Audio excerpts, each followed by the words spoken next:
There are moments in life when the heart feels restless, when you look around and wonder why everyone else seems to be moving forward while you feel stuck in the same place. You see people getting married while you are still waiting. You see careers advancing while yours feels delayed. You see healing come to others while your pain lingers. And quietly, sometimes painfully, a question forms in the heart. Am I behind? But the believer must understand something deeply important. Being delayed is not the same as being denied. Being unseen is not the same as being forgotten. And being held back is not the same as being left behind. Allah, in His perfect wisdom, does not rush His servants into destinies they are not yet ready to carry. Allah reminds us in the Quran that He is Al-Hakim, the most wise. And wisdom means nothing happens randomly, nothing happens without purpose, nothing arrives too early, and nothing is delayed without reason. When Allah delays something you are begging for, it is never because He is ignoring you. Often it is because He is protecting you. Often it is because He is protecting you. The believer's struggle is not with the waiting itself, but with understanding the wait. We live in a world that celebrates speed, quick success, fast results, instant validation. But Allah does not operate on worldly timelines. He operates on eternal wisdom. Allah says in the Quran, "And Allah knows while you do not know." Surah Al-Baqarah 2002 verse 6. This single verse carries enough weight to calm an anxious heart. You see only the present moment. Allah sees your entire life. You see the delay. Allah sees the outcome. You see the pain. Allah sees the transformation it is creating within you. When something is meant to shape your character, Allah slows you down. When something is meant to elevate you, Allah strengthens you privately before lifting you publicly. And when something is meant to last, Allah prepares you thoroughly so that you do not break under its weight. Think about the seeds planted in the earth. They remain buried in darkness for a long time before they ever break through the soil. If they emerge too early, they would not survive the wind, the sun, or the storms. Their delay is not neglect. Their delay is preparation. And so is yours. The Prophet reminded us that the most beloved people to Allah are often tested the most. He said, when Allah loves a servant, He tests him. To Mehdi, why would love come with trials? Because trials refine, they humble, they purify intentions. They detach hearts from dependence on people and attach them firmly to Allah. If your life feels slow right now, ask yourself not, why am I behind? But what is Allah teaching me in this season? Because preparation does not always look productive. Sometimes it looks like waiting. Sometimes it looks like disappointment. Sometimes it looks like silence. And silence from Allah is not emptiness. It is instruction. There are lessons you can only learn when life slows down. Gratitude, patience, self-awareness, reliance, strength of heart, depth of dua. These qualities are not developed in ease. They are born in waiting. Allah does not prepare His strongest servants on easy paths. He prepares them in quiet, unseen places where sincerity grows and ego dissolves. So if you are alone right now, being shaped. If you are waiting right now, being stretched. If you are delayed right now, being refined. Know this with certainty, you are not behind. You are being prepared. One of the hardest delays for the human heart to endure is the delay of things we believe define our worth. Marriage, stability, healing, success. We tell ourselves that once these arrive, peace will finally settle in the chest. And when they do not arrive on time, the heart feels defective, as if it has failed some unseen test. But Allah never ties your value to timelines. He ties your value to faith. The problem is not that we desire good things. Marriage is a blessing. Success is a blessing. Healing is a blessing. The problem begins when the heart starts believing that these blessings are proof of Allah's love, and their absence is proof of His displeasure. That belief quietly poisons tawakkul. Allah gives some people early not because they are better, but because they are ready for early. And Allah delays for others not because they are worse, but because their preparation requires depth, not speed. The Quran reminds us that Allah distributes provision with precision. He says, Allah extends provision for whom He wills and restricts it. This verse is not only about wealth, it is about timing, about access, about readiness, about wisdom.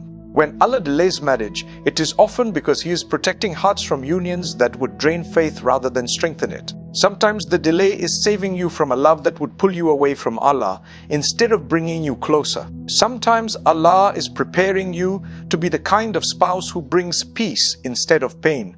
Marriage does not heal broken identities, it exposes them. And Allah, in His mercy, heals before He pairs. When Allah delays success, it is often because success without grounding creates arrogance, reliance on self, and spiritual emptiness. Allah delays elevation until humility is rooted deeply enough to survive attention, power, and praise. When Allah delays healing, it is not cruelty, it is closeness. Some hearts are brought nearer to Allah through weakness in ways strength could never accomplish. The sick person learns dua in ways the healthy never do. The broken heart learns sincerity in ways the fulfilled never taste. The Prophet said, "Wondrous is the affair of the believer. All of his affairs are good for him." Muslim, this hadith does not say all affairs feel good. It says they are good, because the believer measures goodness by closeness to Allah, not comfort. Delays strip illusions. They reveal what the heart truly relies on. When everything is moving smoothly, it is easy to say, "I trust Allah." But when nothing is moving, trust becomes real, raw, tested, honest. Waiting teaches you to sit with yourself. It forces you to confront insecurities you would otherwise distract yourself from. It humbles you when ego would have grown unchecked. It strengthens your inner world so that when your outer world expands, you do not collapse inside. Allah knows what each heart can carry. Some hearts would be destroyed by early ease. Some souls would be lost in early success. So Allah holds back, not to punish, but to preserve. Allah says in the Quran, "And if Allah were to expand provision for His servants, they would surely transgress throughout the earth." Surah Ash-Shura 42:27. Sometimes delay is mercy in disguise. Sometimes restraint is protection. Sometimes unanswered dua is not rejection, but redirection. And then there is comparison, the quiet thief of peace. You look at others and assume their timelines are proof of progress. But Allah never compares His servants. Only humans do that. Allah looks at sincerity, not speed. At depth, not display. What you do not see are the private struggles behind public milestones. You do not see the marriages filled with loneliness, the careers filled with emptiness, the smiles hiding exhaustion. Allah shields you from envy by hiding the full reality of other people's lives. If your path feels longer, it may be because Allah is building something more stable. If your weight feels heavy, it may be because what is coming carries weight. You are not being ignored. You are being shaped. And one day, you will look back at this season and realize that had Allah answered you earlier, you would have lost more than you gained. You would have arrived before you were ready. And Allah, in His mercy, refused to let that happen. So if you are waiting today, waiting for love, waiting for relief, waiting for direction, waiting for light hold firm, not every door that stays closed is meant to open. Some are meant to protect you until the right one does. And when that door opens, it will not feel rushed. It will feel right. Because Allah does not delay without wisdom. And He does not prepare without purpose. You are not behind. You are being prepared. There are seasons in life where Allah does not add anything to your world. Instead, He begins to remove. People drift away. Relationships fall apart. Support systems weaken. Conversations fade. Invitations stop coming. And the heart begins to feel a quiet loneliness that words struggle to explain. This is often the season that frightens the believer the most. Because we assume isolation means abandonment. We assume loss means failure. We assume being alone means we have done something wrong. But in the sight of Allah, isolation is often not a punishment. It is preparation. Allah separates before He elevates. Every soul that Allah intends to raise is first distanced from distractions that would interfere with the calling. Because not everyone who walks with you can walk where Allah is taking you. And not every voice around you deserves influence over your heart. Allah knows that some attachments feel comforting but are quietly weakening your faith. Some relationships feel familiar but are slowly pulling you away from sincerity. Some environments feel safe but are keeping you spiritually stagnant. So Allah, in His mercy, removes them. And when He removes them, it hurts because the heart had grown used to their presence. But Allah never removes without replacing. He only removes what cannot accompany you into your next chapter. The Quran reminds us that Allah is gentle with His servants. And gentleness does not always feel soft. Sometimes it feels like silence. Sometimes it feels like emptiness. Sometimes it feels like standing alone with nothing but dua and tears. Look at the pattern of the prophets. Yusuf was separated from his family before he was given authority. Musa was separated from his people before he was chosen to lead them. Muhammad was isolated in the cave of Hira before revelation descended upon his heart. Isolation is where clarity is born. When people are removed, the heart finally has space to listen. When noise fades, sincerity grows louder. When distractions disappear, dependence on Allah deepens. In company, it is easy to perform faith. In isolation, faith becomes real. This is why Allah allows loneliness, not to break you, but to strip away false sources of comfort so that your heart learns where true safety lies. Because as long as the heart leans on people, it will never fully lean on Allah. Allah says in the Quran, and rely upon Allah, and sufficient is Allah as disposer of affairs. Surah Al-Ahzab 33:3. But reliance is not theoretical. It is learned through experience. It is built when every other support collapses and the heart discovers that Allah was enough all along. The pain of isolation is often the pain of detox. The soul is withdrawing from attachments it once depended on, and like any withdrawal, it hurts before it heals. But something powerful happens in this season. You begin to hear your own thoughts again. You begin to recognize your own wounds. You begin to see which parts of your faith were genuine and which parts were borrowed from others. Your dua becomes more honest. Your tears become more sincere. Your relationship with Allah becomes less about appearance and more about survival. And survival forces sincerity. Allah does not isolate weak hearts. He isolates hearts He intends to strengthen. Because some lessons cannot be taught in crowds. Some transformations cannot happen while people are watching. Some growth requires privacy. That is why Allah says in the Quran, and remember your Lord within yourself, humbly and with fear, without loudness in words. Surah Al-Alaf 7675. Within yourself, alone, quiet, unseen.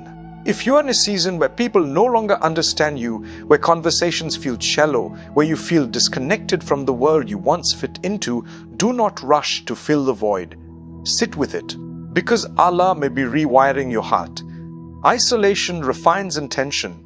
It reveals who you are when no one is clapping. It shows you whether you worship Allah for approval or for truth. It teaches you to stand without validation. And when the heart no longer needs constant reassurance from people, Allah begins to entrust it with greater responsibility. Because leadership in any form requires inner stability. And inner stability is forged in solitude. Many people want elevation, but few are willing to endure the loneliness that precedes it. They want the outcome without the process, the visibility without the invisibility, the honor without the hidden work. But Allah's system does not work that way. He removes before He replaces. He empties before He fills. He isolates before He elevates. If Allah has removed people from your life, trust that He saw what you could not. If He has distanced you from places you once loved, trust that He was protecting you from becoming someone you were not meant to be. If He has left you alone with Him, trust that He is teaching you the most important lesson of all, that you were never meant to rely on creation, only on the Creator. And when this season ends, and it will end, you will not return as the same person. You will return stronger, clearer, more grounded, less attached, more sincere. You will love without dependence, trust without fear, walk without needing applause. And that is when Allah knows you are ready, not ready to impress the world, ready to carry what He is about to place in your hands. So if today feels quiet, lonely and stripped down, do not panic. This is not the end of your story. This is the preparation stage. Allah is doing private work. and private work always precedes public elevation. You are not behind, you are being prepared.